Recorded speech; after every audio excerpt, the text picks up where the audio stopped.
Tinggal menginstruksikan aja gitu. Tapi kalau hari ini ada jadwal?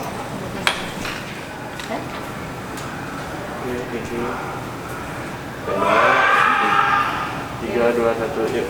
Ya baik, kita mulai ya Pak ya. Siap, Nah iya. Pak, ini untuk kebakaran di Jakarta sekarang ini kan makin banyak terjadi Pak ya, ini kayak sampai setiap pagi, lalu juga yang terbaru adalah salah satunya lapas. Nah dari semua kebakaran yang ada di Jakarta sekitarnya ini sebabnya penyebabnya terbesar apa sih Pak?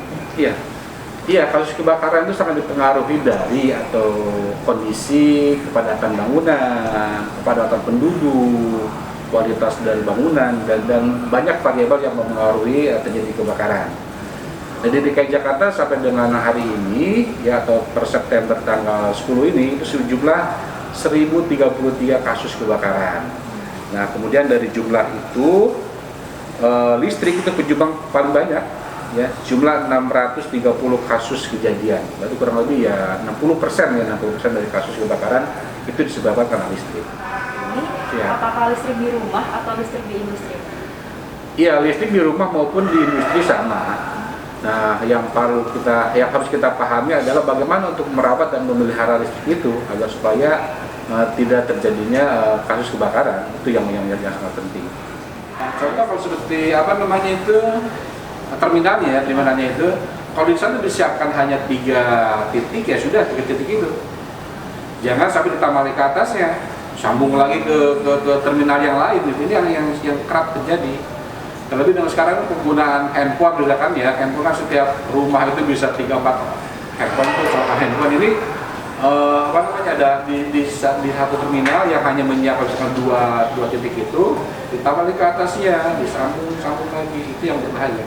Pemasangannya sedianya waktu kita membangun rumah, pastikan bahwa instalasi listrik yang ada di dalam rumah itu adalah yang memasangkannya seorang instalatir ya, dan yang memiliki sertifikasi bahwa dia betul-betul memiliki kemampuan itu.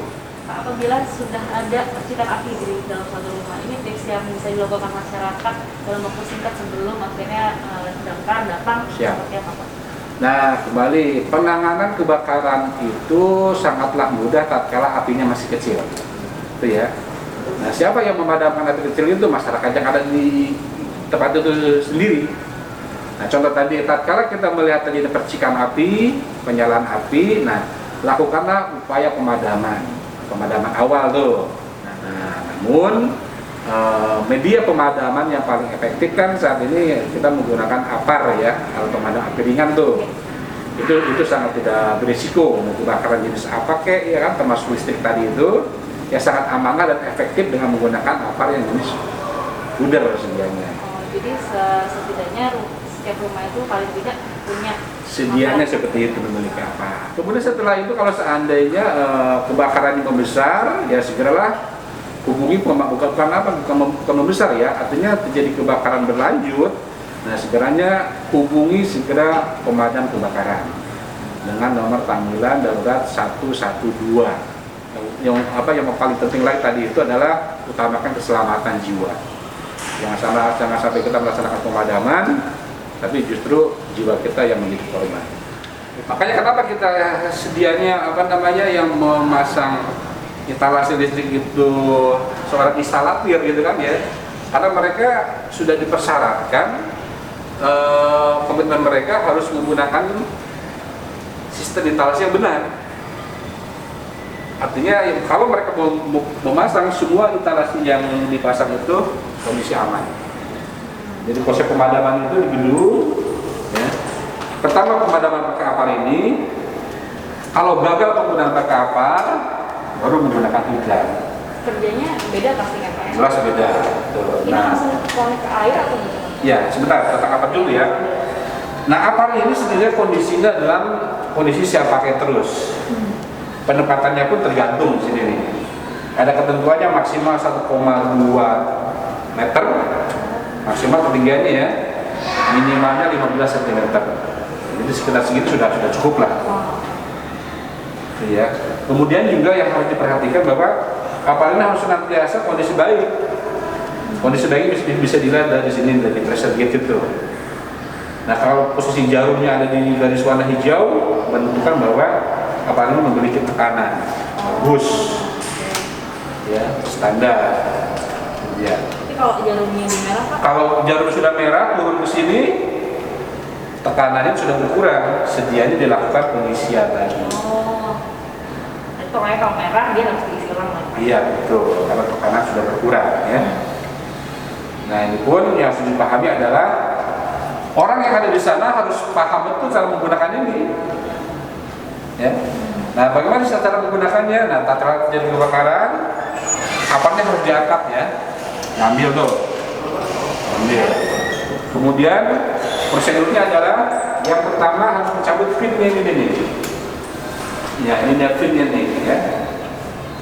Cara mencabut pin itu, pegang leher tabungnya atau handle bagian bawahnya, tarik, kan kendor tuh, tinggal tarik saja.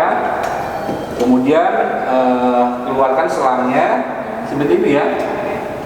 Nah untuk mengetahui bisa digunakan atau tidak digunakan, boleh dites macur namanya, tekan. Nah ditandai dengan keluar pudernya, menyimpulkan bahwa apatnya bisa dipakai. Nah, kemudian setelah itu menuju ke titik penyalaan, idealnya kurang lebih 4 meter. Dari penyemprotan ke api 4 meter? Iya, 4 meter. Nah, setelah itu arahkan nozzle-nya, kemudian tekan handle-nya.